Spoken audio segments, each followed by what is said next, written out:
Greetings. In this video we're going to look at Duet 3 on page 25 of the Christopher Parkening classical guitar method. Now in this duet the most common issue I see is students struggling with the rhythm. We have this 2 notes per pulse and then 2 beats. And that just throws people off. So I think one of the best things you can do is just really force yourself to do it at a nice slow metronome, something like 60.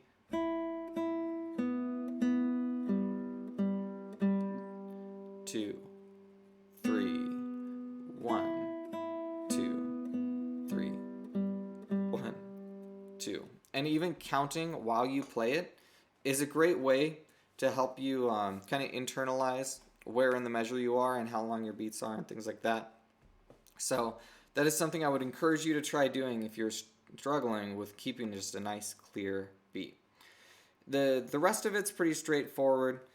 I would encourage you, also just to point out that it alternates between alternating picking and then we have this middle finger, boom, boom, boom, boom, boom, boom, boom. But in the second line, we all of a sudden have, starting at the beginning, we have 1, boom, boom, boom, boom, to an A. So all of a sudden we do our ring finger because he's kind of just further down to begin with. So we swoop up and grab that E. I am, I. So he's starting to kind of deviate from patterns that he's done before. It's not just alternating on one string, and it's not just one finger per string. He has a more complex fingering here. And this is a great fingering. I would encourage you to stick with it and use that. For those of you who are learning the teacher part, I would encourage you on those longer notes to rock your hand and get a nice vibrato.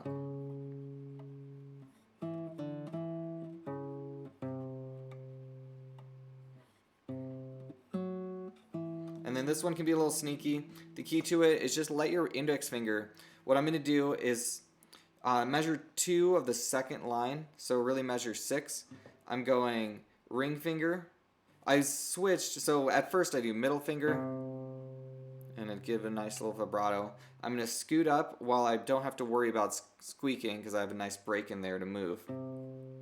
I scoot up, ring, pinky, and if we really use our pinky tip here, we can really align that finger, and then middle finger. I'm just going to let my index finger, so I'm not shifting my hand up to get this note. I'm just going to reach up with my index finger to grab that D sharp. You could flat finger this guy, but if you line it up really nice and well, then I go for E, D sharp, and while I'm playing that D sharp, I have plenty of time to just line this guy up. Rest stroke, rest through. So rest stroke, and then I just kind of let a heavy arm pull through that.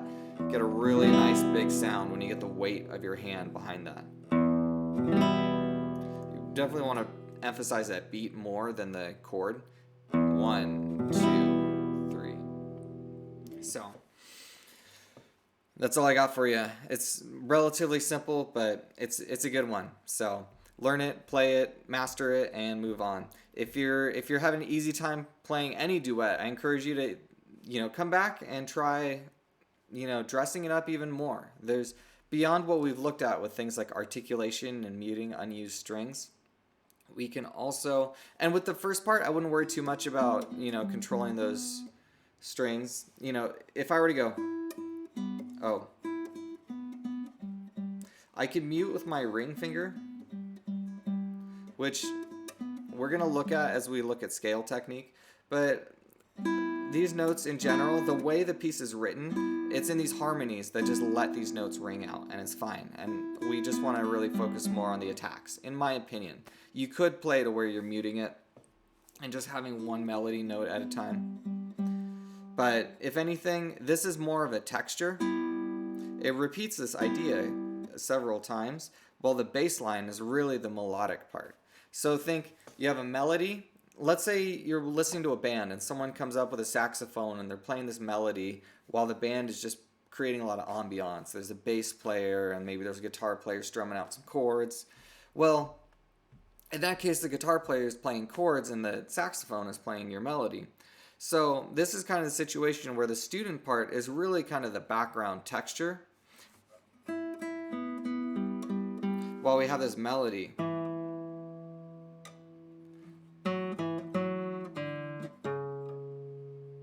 It's just more interesting. It's more complex. It kind of goes somewhere. So it's usually more important to have your melody be more crisp and articulated, and background noise, if anything, it can be really good to be intentional to create more ambiance.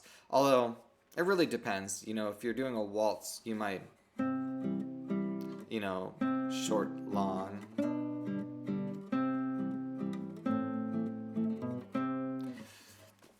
But, you know, food for thought. I would encourage you to wrestle with this stuff and see what you think sounds good. At the same time, you need to find your own taste. So experiment.